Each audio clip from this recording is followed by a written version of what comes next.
Okay, so it's been a wild week in the Middle East, but I'm still going to give it to you in under 2 minutes. So, to start off, the ceasefire between Iran and the U.S. is no longer in effect. There's been exchanges of fire every night, and now Trump has declared the U.S. the guardians of the Strait of Hormuz.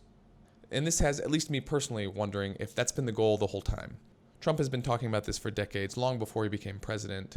Why couldn't we go in and take over some of their oil, which is along the sea? And it's just problematic for a regime like the Iranian Republic to be controlling such a significant economic choke point.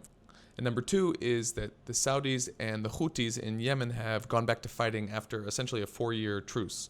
And it was all started because of a supposed arms shipment coming from Iran to arm the Houthis. And this just peels back another layer of the current conflict with Iran and just how many players and interests are represented here. This next one is wild, and honestly, I'm a little bit skeptical. So according to the New York Times, the Mossad, Israel's intelligence agency, was in the process of recruiting former Iranian President Ahmadinejad to be the next leader of Iran in cooperation with Israel.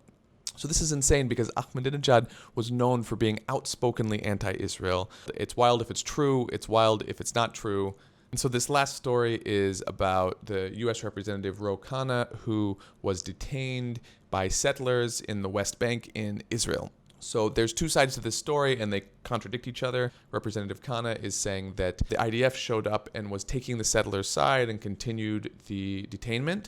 According to the IDF, the settlers were under the impression that Khanna was stepping into a military zone and was stopping him. The IDF came, they verified that it was not in fact a military zone, and they let him go soon after. Either way, this is not great for the deteriorating relationship between the US and Israel, especially among the Democratic Party. And it really highlights a corner or fringe of Israeli society that's incredibly contentious even within the country. So those are some of the top stories from the Middle East this week. Like I said, it's been a wild week here. And for more content like this, subscribe to my channel. And if you want to see more in-depth content, you can take a look at my YouTube channel.